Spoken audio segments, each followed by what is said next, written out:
Pansol. That's their map. To abbreviate, Mr. Secretary, you have no knowledge of any authority by the said commission of any power to set boundaries over Quezon City. It may not have. No, it does not have, Mr. Secretary. Sorry. So you do not know of any power that it may have to set boundaries for Quezon City? I'm not sure really, but at So least none. by the historical context, So none, sir. none. Okay, before you proceed, since we have the city legal here, please cite the provision under the local government Your code. Honor, the provisions of the local government code pertain to Article 15 of the implementing rules and regulations of the local government code. Bodies, let me just...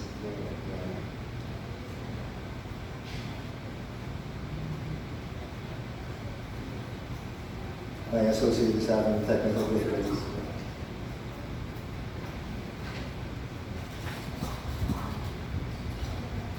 Bastos din ito eh. Tarayin mo ba naman yung sekretary ng barangay? If I may, Your Honor, Article 15 of the IRR of our local government code defines what is a boundary dispute. In which case, there's a boundary dispute when a portion of the whole of the territorial area of an LGU is claimed by 2 or more LGUs, which in this case are 2 barangays. And the jurisdictional responsibility for the settling of the barangay disputes, in this case, which are between 2 barangays, devolves to the city council. Here, this honorable body, Your Honor. So, to summarize, yung sinasite ng departamento ni Secretary na Human Settlement, they have the jurisdiction or the power to state it na itong lote na to, or this map is the delineation of the boundary of Barangay Pansol or UP Campus. No, they do not, Your Honor. That specific authority is granted only to the city council in this case, Your Honor. Okay, thank you to the city legal. Do you have any other presentation, Barangay Pansol?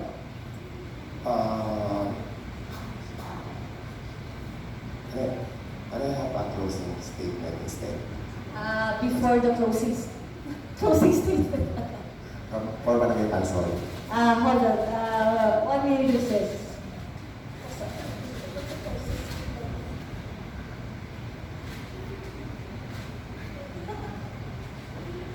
Closing statement.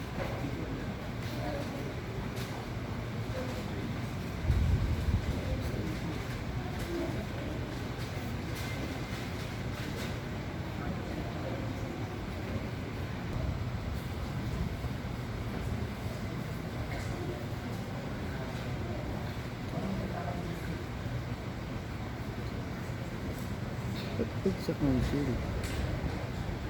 Ilang council.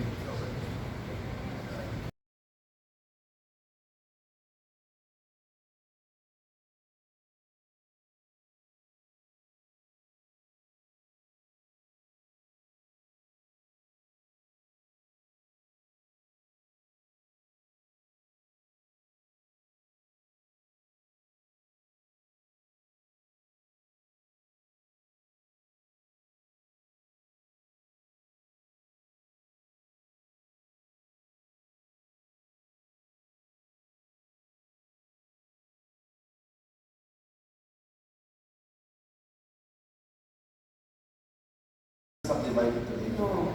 Each of our lands have separate TCEs. No? In the land use, the infrastructure development plan, 494 hectares.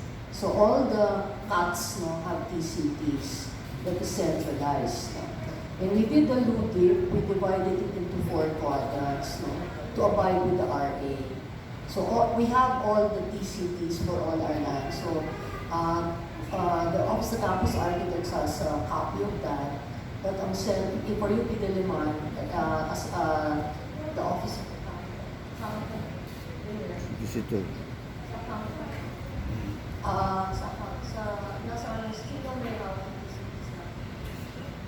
nasa San Chilor. under the cashier's office. So every There, San time Chilor. there is similar situations like this, also with our contracts, that we have to use a frac, BOAs and the like, the TCE is pulled out to know the metes and bounds that will be indicated either in the lease contract, the use of frac or others.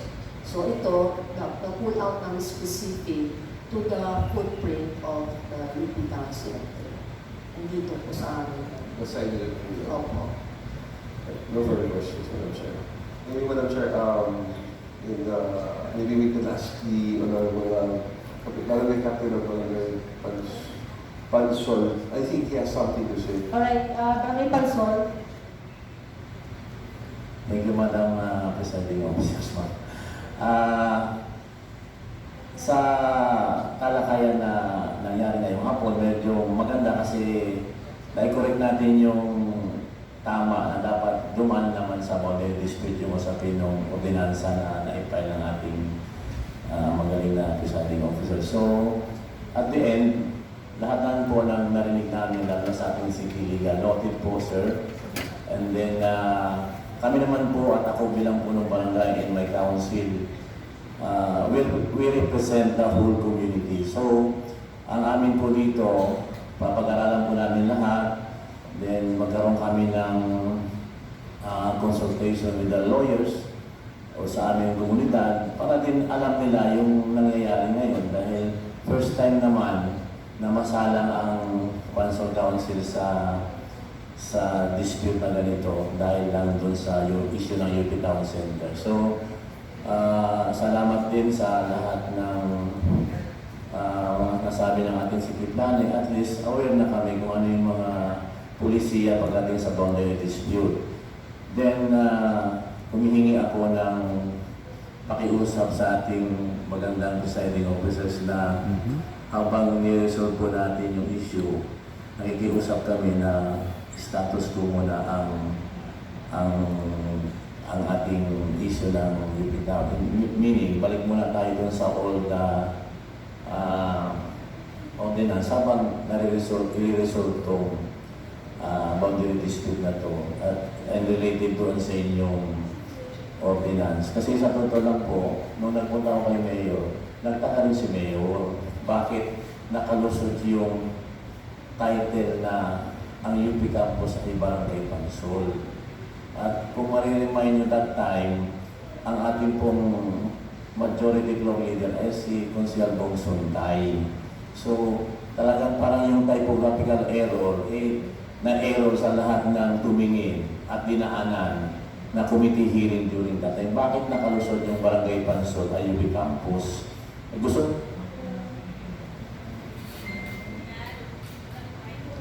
Hello? Gusto mo mag-react si City Legal doon. City Legal, bakit po nakalusot 2012 sa laki-laki ng Hindi niya alam pa yun. pamagat ng ordinansa, pati yung mga paragraph doon sa loob na ang UP campus ay Barangay Pansol. At marami naman pong pinaalang committee hearings at dumaan din sa plenaryo. Bakit po nakalusot yun si City Legal? If I may, Madam Chair. Yes, City Legal, but I'm afraid you're not the right person to answer that because Exactly. that is directed to the City Council. Yes. But you may answer also. I have no personal knowledge regarding these matters. Kakapal ko pa nga lang nun. So, I would just say that despite whatever it went through, a non-act can never be cured by any review by any succeeding person. So, even though it was meant to be only a reclassification from institutional zone to a special urban development zone, I believe that was the purpose of that 2012 ordinance. It did not touch upon the boundaries of any barangay whatsoever. It merely focused on the reclassification of the zone of Lot 42C12. So maybe that's why it missed the attention of the body, because it was not focused on the boundaries itself, but on the reclassification of the zone. But that's just mere speculation. Thank you to the City Legal. Pero to properly answer your question, I think the question should be directed to the City Council because the ordinance was crafted, approved by the 18th City Council, whereas the said Ordinance number SP 2160 series of 2012 has been approved in that council. Now, wala na, ano ba ito? Ikaw. The City Council in 2012, the City Planning, Building, Zoning already sent a letter to the City Council to amend that 2012 ordinance. In fact,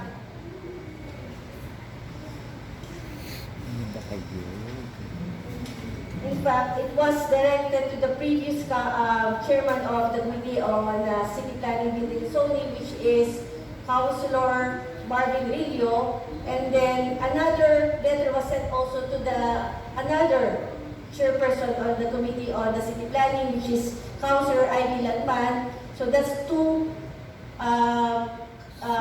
council na binigyan na po ng letter ng City Planning to correct the erroneous typographical error on the said ordinance.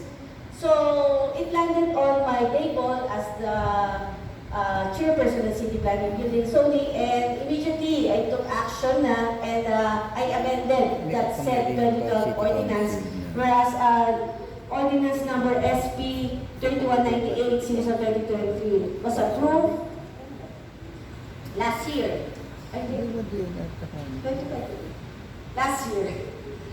And again, to reiterate that said ordinance, again, kasama si Secretary Non, this ordinance is for the zone of the lot number 42-C-12 or the certificate title number 2791 or the previous TCT number 192686 of University of the Philippines, whereas this said property shall be now be amended to a zone, the Special Urban Development Zone of Barangay UP Campus. No, there's no mention here of the delineation of the property.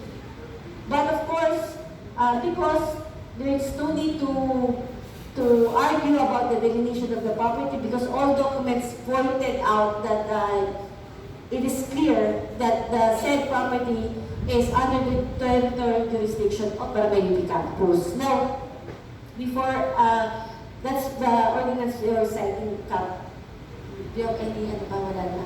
Okay, I will proceed now with, I guess this is just to summarize. So, again, the argument, we have already in place na po yung enabling law stating that delineation of Barangay Pansol. Whereas in this resolution number 8195 series of 70, defining the boundaries of Barangay Pansol, Diliman District of Quezon City, an existing barrio recognized under the resolution number 7202 series of 1966. And on that resolution, item D, on the northwest by the southeast boundary line of the University of the Philippines property. Now, this is the said resolution. Now, other than that, we have secured the project evaluation sheet, project evaluation report, locational clearance with number C-13-5-15636, issued to Ayala Land Incorporated for the project UP Town Center. And in this locational clearance, it is stated here that the said location, the lot 42-C-6, 42-C-11, and 42-C-12, Katipunan Avenue, Barangay UP Campus. Now, other than that, the city assessor provided this committee the tax mapping for the boundary of the Barangay UP Campus. And makikita niyo po, need lang, pero under the TCT number or the lot number 42-C-12 and 42-C-5 is already under the Barangay UP Campus. Ngayon, in terms of the land use plan, it is also indicated here. Makikita niyo po yung the wing niya is, that is the UP Town Center, which is under University of the UP Diliman Campus in the 1995 land use plan. Ngayon, Pag-aaral pala. bukod doon, ito yung sasabi ko, it is already been reiterated to the previous council of Barangay Pansol through the letter of the former head of the City Planning and Development Office through Mr. Tomasito L. Cruz, addressed to Dominic P. Flores, reiterating that the said property is under the jurisdiction of Barangay UP Campus. And other than that, there was several barangay resolution issued by Barangay Pansol objecting or not recognizing the 2012 ordinances and other enabling law for the delineation of the boundary of Barangay UP Campus and Barangay Pansol. There's a report issued by our architect Pedro P. Rodriguez Jr., the city planning building zoning head, to the former city administrator Mr. Alvin Cunha regarding the statement regarding the resolution number 05 series of 2017 of Barangay Pansol. And here also the city planning building zoning reiterated again that the said property is under the territorial jurisdiction of Barangay UP Campus. Now, when it comes to the 2012 ordinance, yun nga po, nasabi ko po kanina, there was two letter addressed to the City Council and to the chairman of the former City Planning Building and Zoning, and that letter is to correct the typographical error of that 2012 ordinance. Hence, this ordinance, the ordinance amending the section 1 or the area of coverage of the ordinance SP 2168 series of 2012. At nakasaad po dyan yung ating area of coverage, whereas it is stated there that we are amending from Barangay Pansol to Barangay UP Campus because all pointed out that first, the title and the dispositive portion of the said ordinance, the SP 2160 series of 2012, indicated the title, the property owner of that said area. So with that, we still wanted to hear, we will still submit this committee report to the proper committee, which is the City Planning, Building and Zoning, which is also I'm the chairman, and of course for appropriate action after we submitted the committee report. But of course, if you still have any position with regards to this matter, please submit to this committee prior to the submission of the committee report to the City Council. So, do you have any more closing statement? Question? Thank you, Madam. Noted po lahat ng mga nasabi niyo po, and again, uulitin ko po yung aming sinabi kanina. Clerical man yan or ano bang yung pagkakamali po ng ating previous council, marami po naapektuhan dito, especially yung ating city planning, which is nakadalawang sulat pala sila sa yung ilang departamento pero hindi na aksyonan. So, kami po nakikiusap ulit habang nire-resolve ang kaso, ang problema ito, status ko muna ang aming pakiusap kung pwede lang. Okay, duly noted that, but of course, this is upon the submission of your position paper and of course, the submission of the committee report to the City Planning. Committee on City Planning. Councilor Nancy, you have anything? Madam Chair, as reiterated by the Honorable Brother Captain George Wolfside, I would like to also request to say, if it's possible, that the status quo. So that's until we can resolve this matter.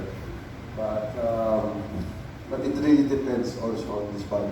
But ako, as a resident of the Pansol, I would like to support and ask if it's the request being granted. Thank you, Councilor Wesley Lagumbay. As a representative from the District 3, duly noted sentiment of our honorable councilor. Lipi Campos, do you have anything for closing? Good afternoon, Madam Chair. Kagawad Kim Castro po from Gagawin Campus, currently chairman ng Committee on Appropriations. With regards po sa status ko, I assume yung nire-refer natin yung City Ordinance 2012, but kung status ko po siguro ang dapat nating i-observe dito yung City Ordinance 3198 ng 2023. Ang nagkakaroon po kasi tayo ng problema dito dun sa business clearances ng mga establishments sa loob po ng ibitaw. Medyo nalilito po yung mga tao kung barangay Pansol ba sila kukuha or yung campus. Isa po sa issue ng dispute ng territorial. Duly noted. Again, we will submit the committee report to the proper appropriate committee for, again, appropriate action. Sino ba yung isa? Sino ba yung ito ba? Ay, oh, of course. Sino ba yung isa? Ito ba? Okay, is there any other statement? Okay, if that's the case, the first committee hearing on the Committee on Barangay Boundary Disputes.